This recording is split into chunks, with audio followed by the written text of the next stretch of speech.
Bienvenue dans le débat sur France 24. L'Europe flambe, la Suède, la Grèce et maintenant la Lettonie. Dans les environs d'Athènes, les pompiers poursuivent leur recherche de disparus. Le Premier ministre grec, Alexis Tsipras, a déclaré 3 jours de deuil national.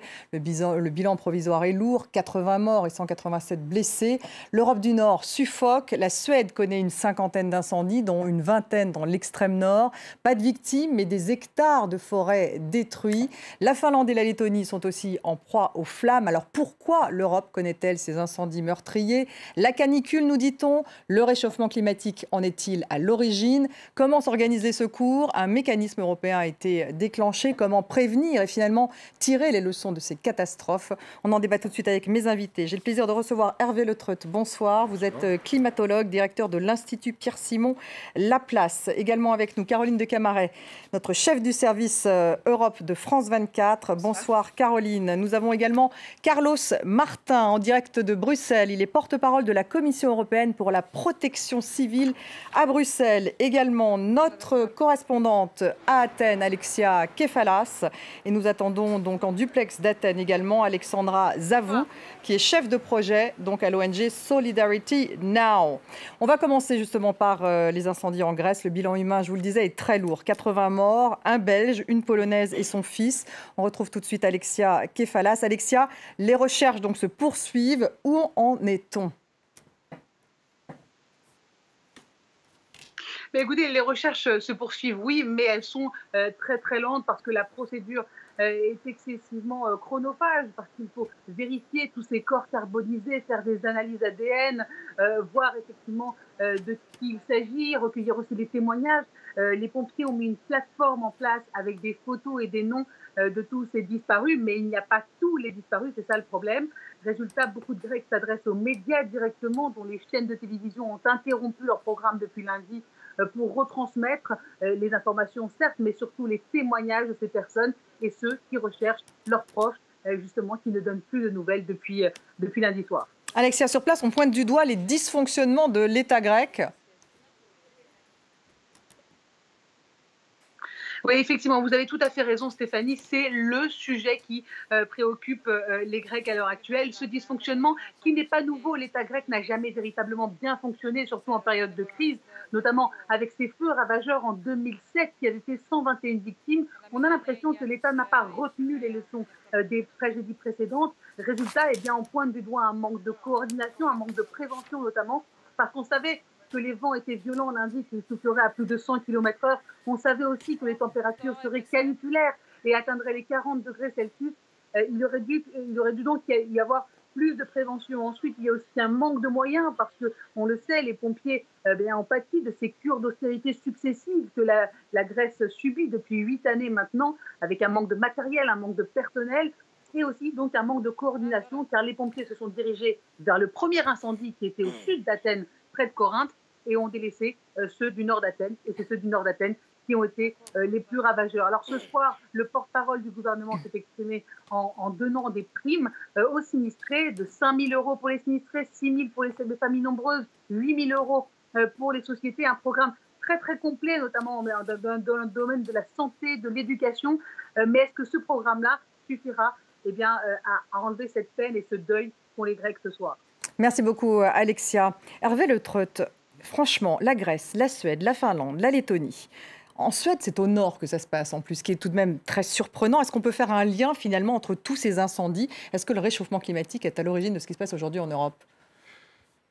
Alors, il y a deux choses. La situation météorologique, aujourd'hui, c'est qu'on a un anticyclone qui couvre une très grande partie de l'Europe, jusqu'au nord, avec un décalage des situations météorologiques. On a un G qui vient d'ouest en est et qui sépare les zones chaudes, les zones anticycloniques, des zones un peu plus au nord. Il est très au nord depuis un moment. C'est inhabituel? Et c'est relativement inhabituel. C'est quelque chose qui est relativement inhabituel. Et c'est ça qui est à l'origine. On a une espèce de communauté européenne du climat, là, en ce moment, qui est autour de la canicule. Autour de la canicule. Alors, lorsqu'on dit, pardonnez-moi, mais 30 degrés au niveau du cercle polaire, c'est inhabituel? Bien sûr. Ça paraît très étonnant pour des néophytes comme moi. En fait, les situations météorologiques sont presque toujours inhabituelles. L'atmosphère, c'est quelque chose qui bouge tout le temps, qui crée des situations nouvelles, des situations dangereuses éventuellement. Le contexte dans lequel on est, c'est un contexte, malgré tout, où la planète se réchauffe. Alors la planète, elle se réchauffe maintenant depuis une quarantaine d'années, à peu près. On émet des gaz à effet de serre. On sait qu'elle va continuer à se réchauffer parce qu'on n'est pas en train d'enlever ces gaz à effet de serre. Donc il y a un lien direct avec le réchauffement climatique. Alors, il y a un lien qui n'est pas lié, si direct que ça. Le réchauffement climatique, ça veut dire que nécessairement, quelque part sur la planète, on va avoir des endroits qui vont se réchauffer et éventuellement sous forme d'incidents ou de situations un peu violentes, un peu extrêmes. Où est-ce que ça se passe? À quel moment? Dans quelle région précise? Ça, c'est là qu'on ne sait pas bien faire le lien entre ce contexte global et puis ce qui peut se produire dans une région déterminée. L'Europe perd son côté tempéré, climat tempéré, qui la caractérise? En partie, il y a une sorte de décalage vers le nord des isotempératures, des lignes d'égale température, qui fait qu'effectivement, on va avoir progressivement dans nos régions le climat qui sera plutôt celui de... Un caractère quand même très exceptionnel. Moi, je reviens de Suède, justement, des forêts suédoises, où on m'a expliqué, en fait, tous mes interlocuteurs m'ont expliqué que jamais ils n'avaient vu d'abord de grands feux, mais alors encore moins 50 foyers de feu allumés sur toute la Finlande, et notamment 12 au-dessus du fameux cercle polaire, et qu'ils n'avaient jamais vu ça dans leur forêt, à tel point qu'eux-mêmes allumaient parfois des feux pour justement entretenir les forêts, etc., tellement c'est quelque chose d'inhabituel. Et des semaines entières, plus de 6 semaines maintenant, avec des températures au-dessus de 30, ce qui pour un pays nordique, comme son nom l'indique, est effarant, avec un sol qui s'est complètement asséché, comme on peut le voir en effet dans les pays beaucoup plus du sud. Donc, par exemple, la Suède, typiquement, était tellement peu habituée aux incendies qu'elle n'a jamais vu vraiment sur son sol, qu'elle n'a pas de Canadair, elle n'est pas du tout équipée, alors qu'elle n'est pas équipée. Moderne. D'où d'ailleurs, elle n'arrive pas pour l'instant à mettre un terme à ces feux. On retrouve Alexandra Zavou, justement en direct d'Athènes. Vous êtes chef de projet à ONG Solidarity Now. Comment se passent justement les secours dans les faubourgs d'Athènes? On sait que c'est compliqué. Il y a eu un certain nombre d'aides européennes. Qu'est-ce que vous avez vu sur place? Nous, on n'a rien vu parce qu'on n'était pas sur place au moment du feu même. Par contre, on a vu la réponse, l'aide apportée rapidement après. Nous, en tant qu'ONG, on a coopéré avec les municipalités affectées, ainsi qu'avec d'autres ONG et organisations, pour répondre aux besoins et aux victimes. Mais tout ce qu'on peut dire pour les secours même, c'est qu'il y a eu énormément, ça a dû être très très très dur, vu les conditions, vu le vent qui était à plus de 100 jusqu'à 120 km, vu les endroits d'Athènes affectés vers l'est, mais aussi vers Corinthe. Donc voilà, nous en tant qu'ONG, on ne peut pas vous dire plus sur les secours, sauf que ça a été très très dur et qu'ils ont dû répondre sous des conditions inhabituelles, inattendues et très très très difficiles. On parle justement de faillite de l'État grec. Est-ce que c'est votre ressenti également? Oui. Excusez-moi, donc la faillite de l'État grec, le fait justement que l'État n'était insuffisamment présent. Donc l'État grec a fait de ce qu'on sait tout ce qu'il pouvait. Nous, de nouveau, on ne peut pas vous dire ce qui n'a pas eu lieu ou ce qui a eu lieu. Ce qui est sûr, c'est qu'on peut juste faire de notre mieux jusqu'à présent pour répondre aux besoins des victimes et être sûr d'être plus préparé, d'avoir un plan de prévention et de préparation pour pouvoir répondre dans le futur à d'autres incendies éventuels. C'est la première fois qu'on a un incendie de cette grandeur qui a affecté, de cette ampleur, pardon, qui a affecté autant de victimes de maisons aussi proches d'Athènes. Donc voilà, oui.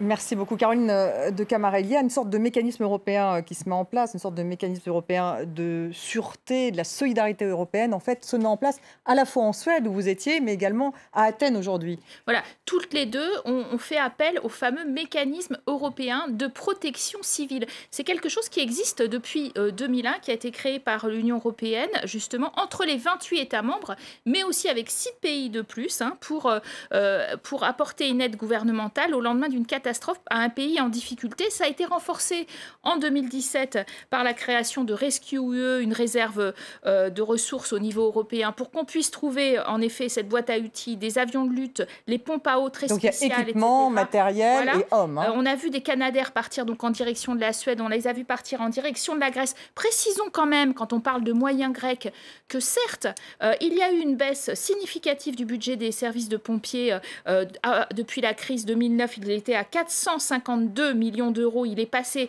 à 354. C'est une baisse millions d'euros par an. C'est évidemment une baisse. Mais attention, la Grèce, c'est un pays qui est quand même à 2,3% de son PIB dédié à la défense, et les Canadair dépendent justement de ce budget de la défense. Donc la Grèce a des Canadair, mais en effet elle a dû les envoyer dans des foyers trop compliqués, donc elle a fait appel aux Canadair extérieurs elle aussi.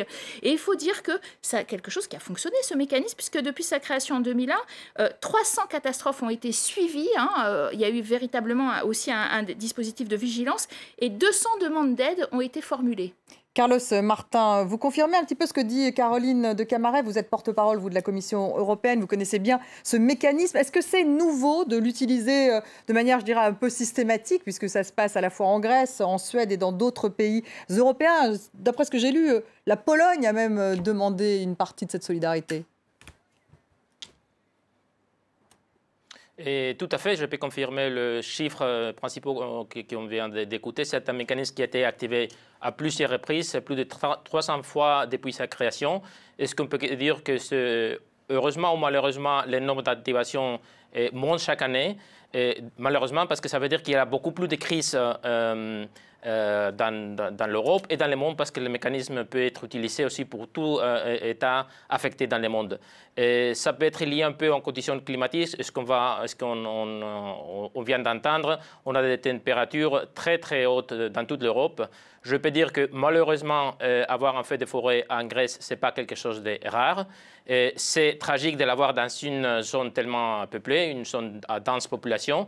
Et ce qui est un peu plus exceptionnel, c'est avoir des feux de forêt si intenses en Suède, dans les pays scandinaves. Alors pour nous, au centre de ces mécanismes, nos objectif principal, notre priorité est venir en aide tout de suite, vite, pour tous les pays qui ont besoin d'une aide. Dans les cas d'espèce, on a trois notifications, 3 cas ouverts, la Suède, la Grèce et la Lituanie. On est en train de porter des aides dans les trois pays, et on a même notre commissaire Stylianides, la personne responsable politiquement de ce mécanisme, qui se trouve au moment où on parle maintenant en Grèce. Il vient de parler avec le Premier ministre. Il est en train de discuter avec les autorités pour coordonner un peu toute l'offre d'aide qu'on est en train de mettre à la disposition de la Grèce. Ça, c'est l'Europe qui fonctionne. À vous écouter. Hervé Le Treut, pour en revenir justement au réchauffement climatique, même si le monde respecte, d'après ce que j'ai lu, l'accord de Paris qui vise à limiter le réchauffement à 2 degrés par rapport à l'ère pré-industrielle, accord d'ailleurs dont les États-Unis se sont retirés, eh bien, il y aura plus de sécheresse, plus de canicules, plus d'inondations, plus d'ouragans. C'est le cas? Ça sera le cas? Oui, bien sûr. En fait, ce qui se passe aujourd'hui, c'est qu'on émet des gaz à effet de serre qui restent très longtemps dans l'atmosphère. Donc, le CO2, par exemple, reste une centaine d'années. C'est-à-dire que quand on émet du CO2 dans l'atmosphère, la moitié est encore présent après 100 ans. Donc, ça veut dire que ces gaz s'accumulent. Et c'est ce cumul-là qu'on n'est pas capable d'interrompre. On ne sait pas enlever les gaz à effet de serre de l'atmosphère. Donc on est dans une situation où les températures continuent d'augmenter, vont continuer à augmenter. On pourra atteindre les 4-5 degrés en plus? Alors, pour le moment... Certains le disent, alors... Et pour le moment, l'objectif, c'est de s'arrêter à 2 degrés, éventuellement moins 1,5 degré. C'est vrai que ce sera très difficile à tenir. Je pense qu'on a un certain nombre de chances d'aller au-delà, de malchance d'aller au-delà.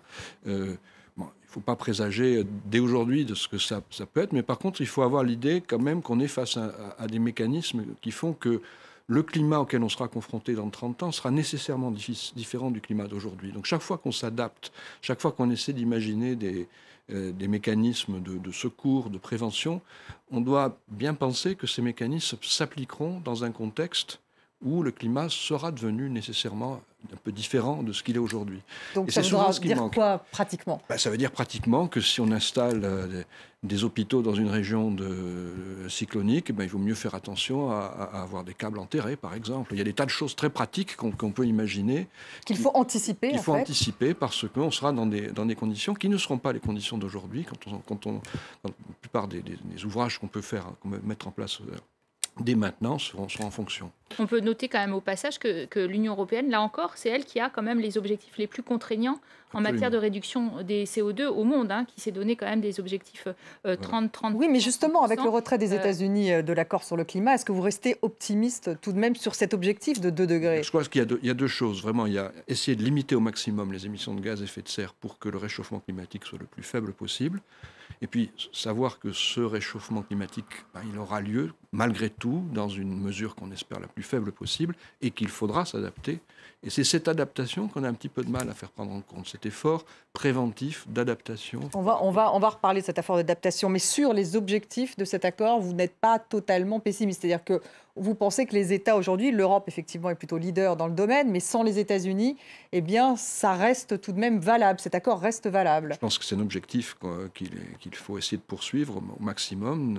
Aujourd'hui, les choses ne sont pas perdues, elles sont difficiles, et je crois que c'est un objectif qu'il faut garder au niveau de la communauté internationale. Très intéressant. Ceux qui résistent le plus en Europe, ceux qui résistaient le plus aux 30% donc de moins d'ici 2030, d'émissions de gaz à effet de serre, d'émissions de CO2, la Pologne, même la Lettonie, les Pays-Baltes, etc., aujourd'hui se retrouvent en effet face à des feux, se retrouvent face à un changement climatique en effet très visible pour eux. Mais est-ce qu'ils disent bien que c'est le réchauffement climatique qui le crée? D'une solution. Alors ça, c'est le vrai débat, mais en attendant ils mesurent l'utilité de l'Europe pour leur venir en aide et peut-être aussi pour leur imposer des objectifs dont ils ne veulent pas dans les médias, mais peut-être qui seront bons pour eux au finish. Carlos Martin, juste un petit mot de conclusion pour cette première partie. Finalement, même les agriculteurs aujourd'hui sont impactés par ce changement climatique. C'est toute une économie en Europe et mondiale finalement qui va être impactée. Et tout à fait. Et on parle maintenant de feux de forêt qui ont un impact tragique. On a vu des images très, très impressionnantes en Grèce, mais il y a une répercussion dans tous les domaines, dans les agriculteurs, dans beaucoup d'autres professions. Et c'est très intéressant ce que je viens d'entendre maintenant, c'est données factuelles. C'est pas, on peut discuter encore l'origine, mais les données sont là. On a des températures beaucoup plus hautes dans toute l'Europe. On a beaucoup plus de risques de feux de forêt. Et à ce moment-là, il faut se demander, nous ici, on le fait à la Commission, comment on donne une réponse à ça? Est-ce qu'on laisse à chaque État membre de confronter les incendies qu'ils vont souffrir, parce que malheureusement, ça va être le cas, ou est-ce qu'il faut faire un effort européen de mettre des moyens en commun pour faire face à cette réalité qui malheureusement est devant nous? Et ça est lié à cette proposition Rescue qu'on a entendue au début de notre débat. Et on a un mécanisme qui fonctionne, mais bien sûr, chaque année, on voit des cas encore plus importants. Alors, c'est pour ça qu'on a cet objectif de renforcer la réponse qu'on peut donner, renforcer la capacité des États membres à confronter les incendies, avoir des moyens européens à notre disposition, et troisièmement, très, très important, de travailler sur la prévention et la préparation, être beaucoup plus près pour affronter un incendie. Voilà, on va en parler justement de capacité de prévention dans la deuxième partie. Merci à vous 4 et on se retrouve dans quelques minutes.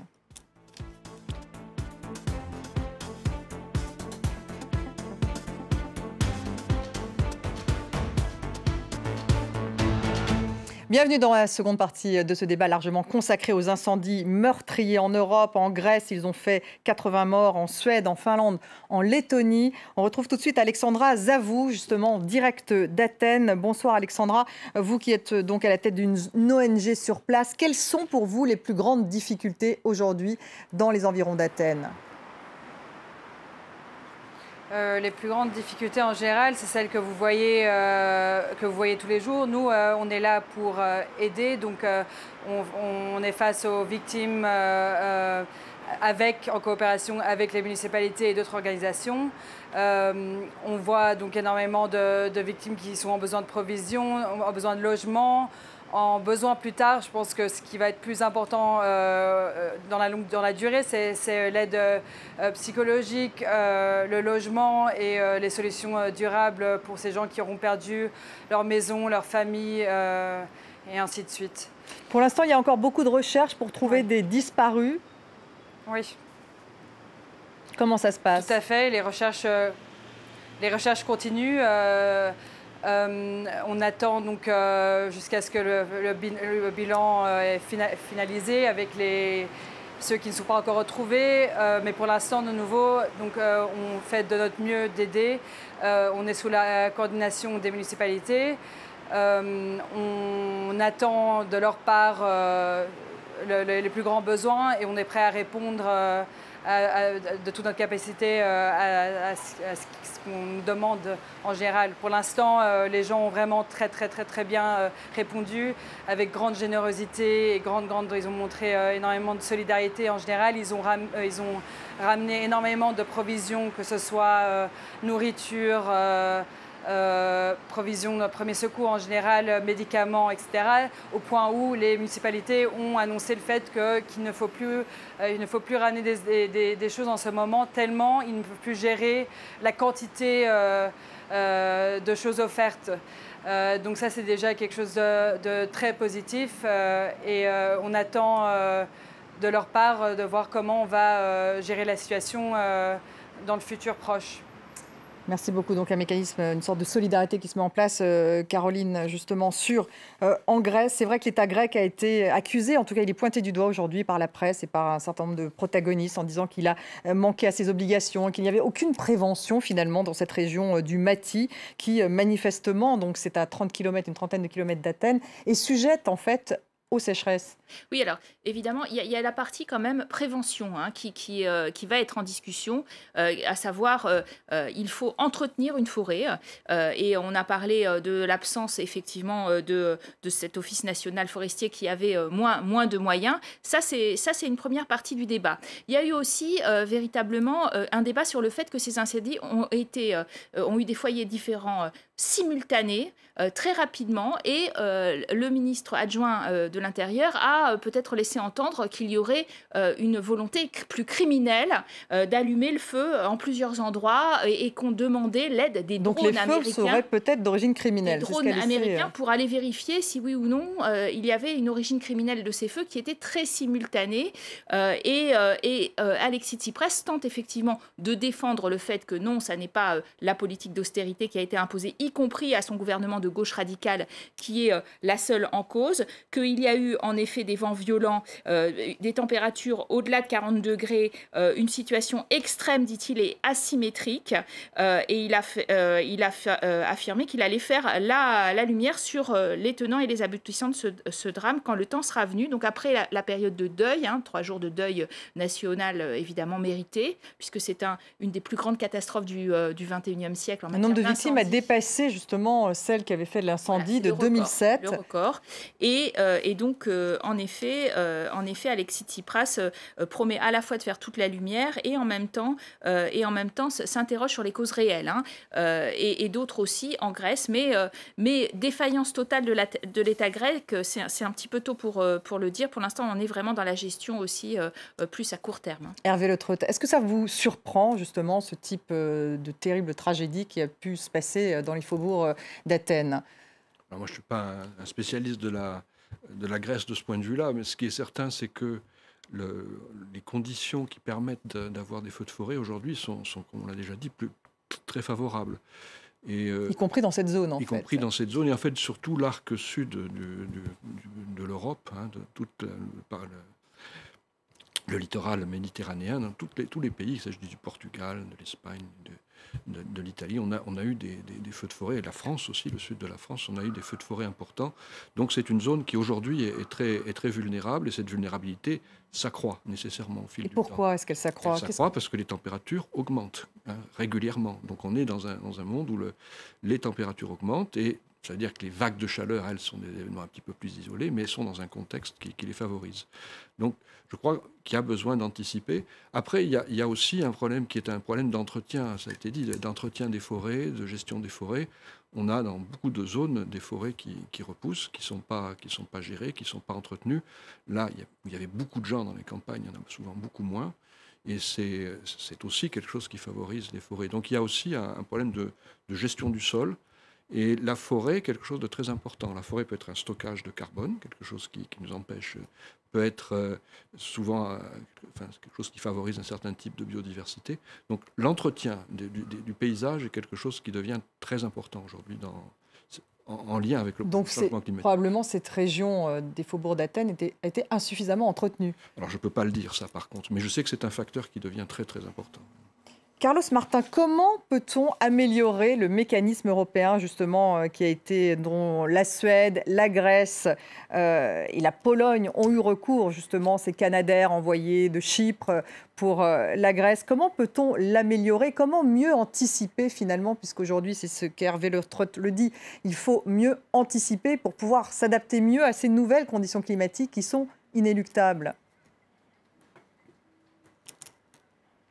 Oui, je crois que les mots-clés dans la fonction et l'amélioration du mécanisme, c'est solidarité et responsabilité. On ne veut pas, en tout cas, se substituer à la responsabilité de chaque État membre dans la prévention, dans l'extension, dans tous les domaines. Mais on veut aller au-delà, on veut aider, on veut avoir les moyens d'être plus présents dans ce genre de crise. J'ai déjà parlé de notre proposition dans le sens de renforcer les moyens à la disposition des États membres, d'avoir des moyens au niveau européen. Et on peut se concentrer aussi un peu dans la prévention et preparedness, d'être prêt à agir. Et alors, ça, c'est une responsabilité clairement des États membres. On a des actions maintenant, mais des actions, il y a des échanges d'informations. L'Union européenne finance des programmes de formation, mais on peut aller au-delà. Et si on regarde un peu avec attention notre proposition, on voit qu'il y a des choses très concrètes pour améliorer la situation dans ces domaines. Lesquelles, par exemple je peux citer le programme d'éducation. Et je peux citer un exemple très concret. Et par exemple, l'obligation, on peut décider que les États membres sont obligés de présenter à l'Europe un programme de prévention, que la Commission puisse examiner ces programmes et puisse faire des recommandations. Comme ça, on sait quelle est la situation dans chaque État membre, comme ils sont prêts pour affronter les problèmes quand il arrive. Ça, c'est un exemple concret. Il y a d'autres, il y a des échanges d'informations, il y a des trainings, il y a des... Est-ce que les Européens sont prêts à financer un tel dispositif? D'expertise d'un État membre à l'autre. Est-ce que les Européens sont prêts à financer un tel dispositif parce que ça coûte cher? Il me semble que les pays du Nord, justement, aujourd'hui touchés par les incendies, est-ce qu'ils vont changer d'avis parce qu'ils sont plutôt réticents lorsqu'il s'agit justement de mettre la main à la poche?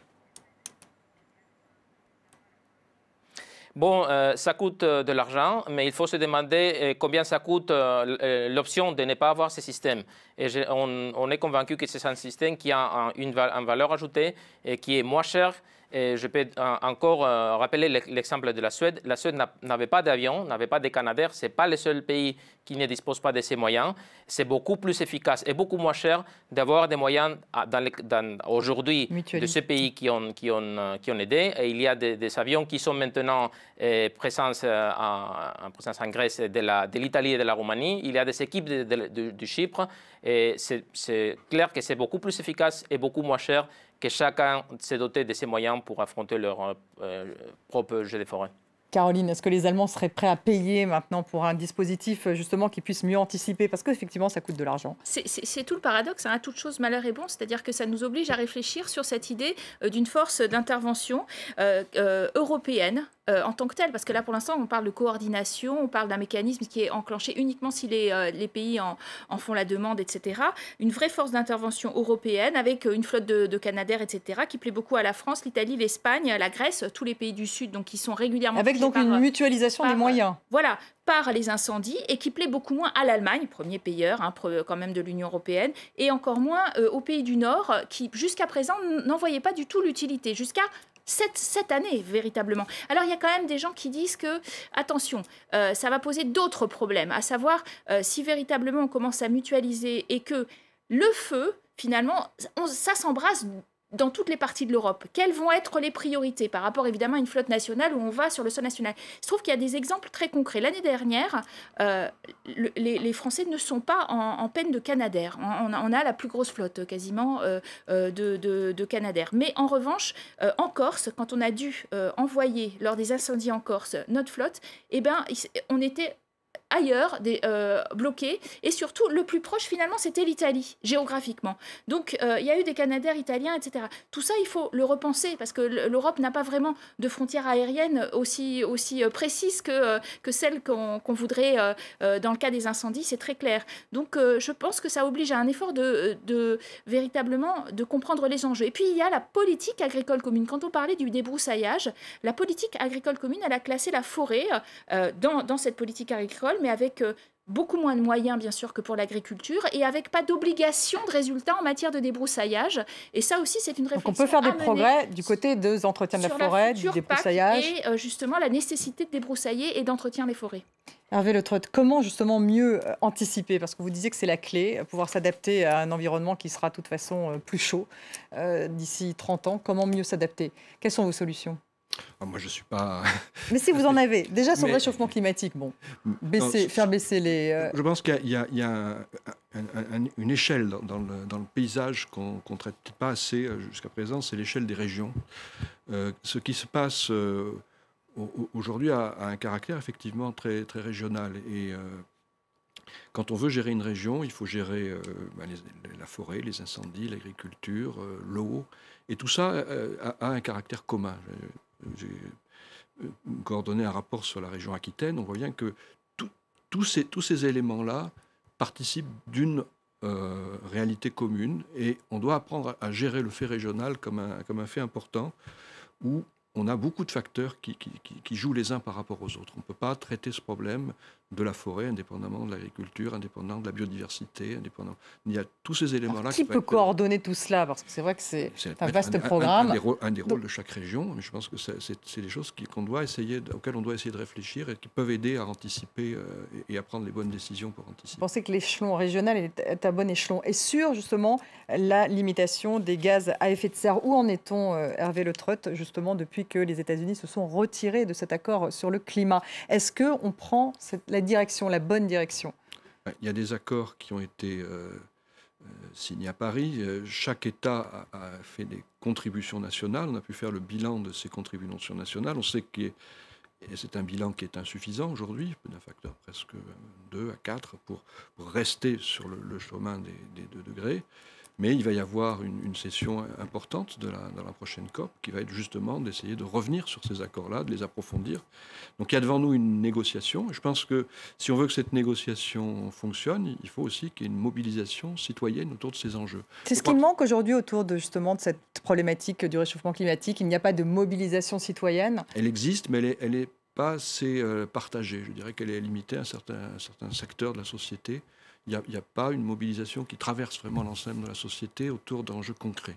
Il y a une prise de conscience générale sur les enjeux climatiques. Tout le monde dit maintenant c'est le climat, dès qu'on entend la canicule c'est le climat, donc il y a une sorte de prise de conscience tout de même. Il y a une prise de conscience qui est avérée, qui est déjà un premier résultat, mais par contre passer à l'action, c'est passer à la complexité de ces problèmes-là. Et ça, c'est plus difficile à faire pour le moment. Pourquoi, à votre avis? Est-ce qu'on ne se mobilise qui pas? prend du temps. On est face à des choses qui avancent très vite, en fait, dans la nature.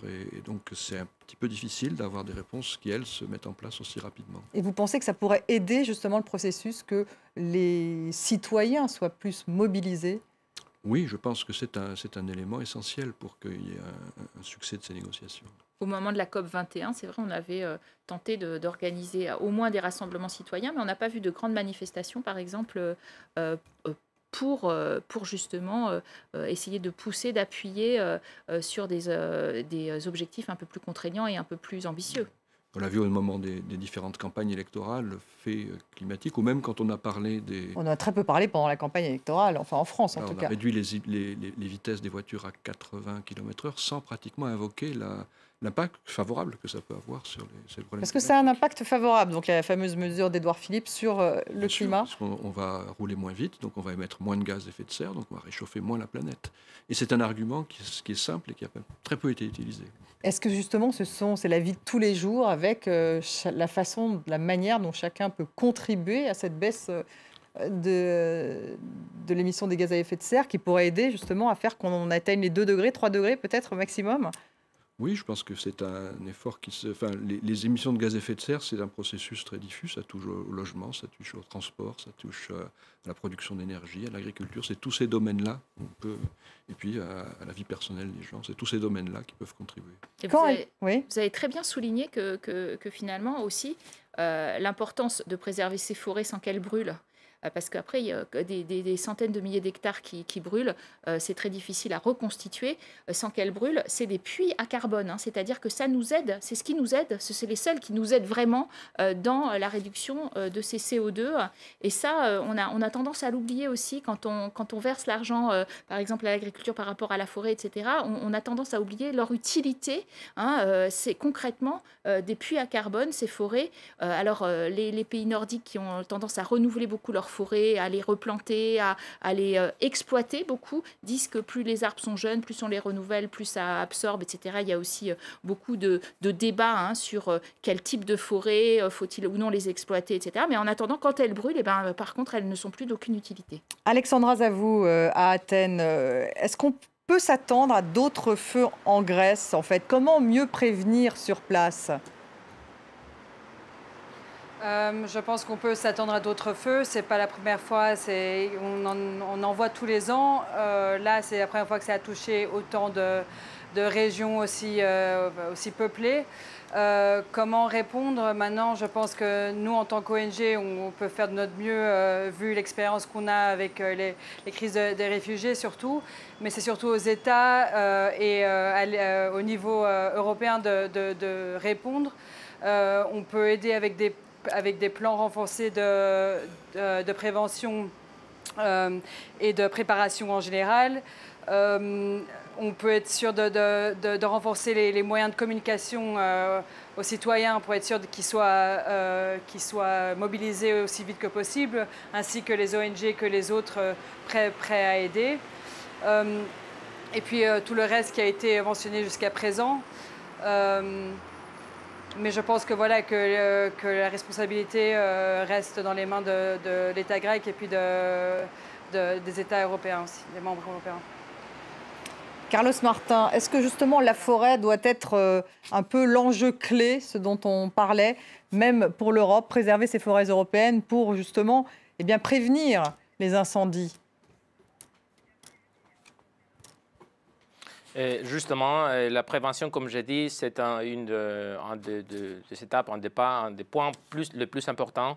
Et répondre aussi, c'est très important. Je partage cette analyse. Bon, la responsabilité reste bien sûr toujours dans l'État membre concerné, mais nous, ici, aux institutions européennes, au niveau européen, on veut apporter ce plus de solidarité, apporter cette aide supplémentaire qui peut faire une grande différence au moment d'une crise simultanée.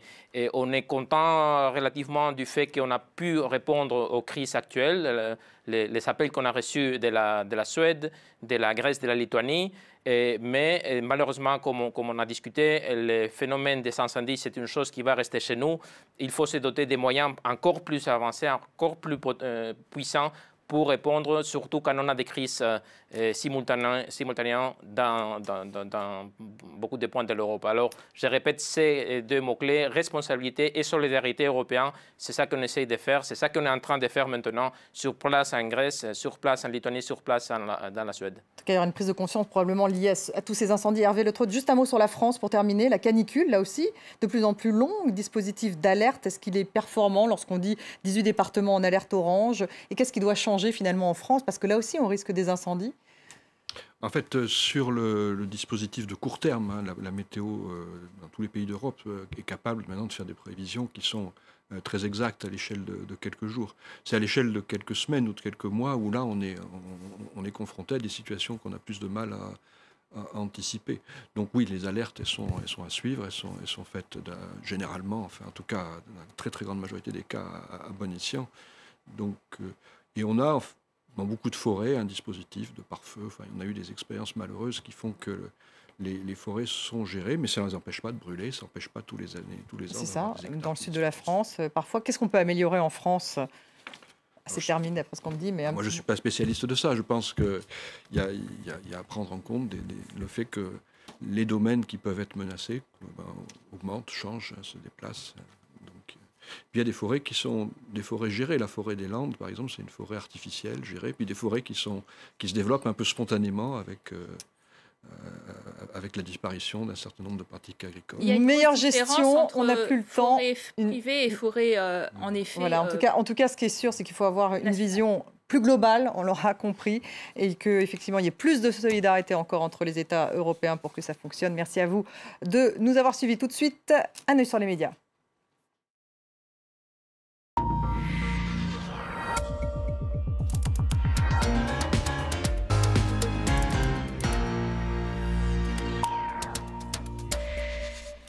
Valériane Gauthier, bonsoir. Et vous commencez bien sûr, vous poursuivez finalement ce débat avec les réactions des internautes sur cette vague de chaleur inédite et tous ces incendies qui ravagent l'Europe. Tout à fait, ces températures extrêmes et ces incendies sans précédent qui ont tué des centaines de personnes et fait de nombreux dégâts font beaucoup réagir les internautes. Il y a tout d'abord de nombreux témoignages de soutien et de solidarité. Comme ce tweet de Juliette pour les Grecs, dont le pays continue d'être ravagé par des dizaines d'incendies, avec le hashtag Pray for Greece, priez pour la Grèce. Elle écrit « J'ai une triste pensée pour tous ces gens partis rejoindre les étoiles, ainsi que pour leurs proches dans la douleur. Une pensée aussi pour ceux qui luttent contre les flammes. Le travail des pompiers qui est aussi beaucoup salué sur la toile. » Comme avec ce tweet qui nous montre des photos des soldats du feu en les remerciant et en affirmant que ce sont eux les vrais héros. Et puis, on a aussi, d'un autre côté, plusieurs climatologues qui alertent sur la pérennisation d'épisodes extrêmes causés par le réchauffement ou changement climatique, avec le scientifique Eric Oldhouse qui explique dans cet article publié par Grist, article intitulé « Le monde à chaud, est en feu et inondé ». Le changement climatique est bien là, donc ce scientifique affirme que toutes ces catastrophes naturelles sont bel et bien la conséquence de l'activité humaine et de notre incapacité à réduire les émissions de gaz à effet de serre. De même, ce physicien affirme que le changement climatique est une réalité scientifique. Il a posté une liste de centaines d'organisations scientifiques qui ont fait le même constat à travers la planète. Des organisations qui, nous dit-il, n'ont aucune affiliation culturelle ou politique. Et enfin, alors que l'Europe qui suffoque avec ses canicules, France 24 se pose la question, cela va-t-il bientôt devenir monnaie courante? C'est donc la question posée par notre journaliste Bar Makoudi sur le site france24.com. Un article très intéressant qui revient aussi sur les derniers développements et études scientifiques de ces dernières années. Merci beaucoup Valériane, merci Caroline de Camaret, Alexandra Zavou, Hervé Letreut et Carlos Martin. Merci à vous de nous avoir suivis, vous restez avec nous sur France 24.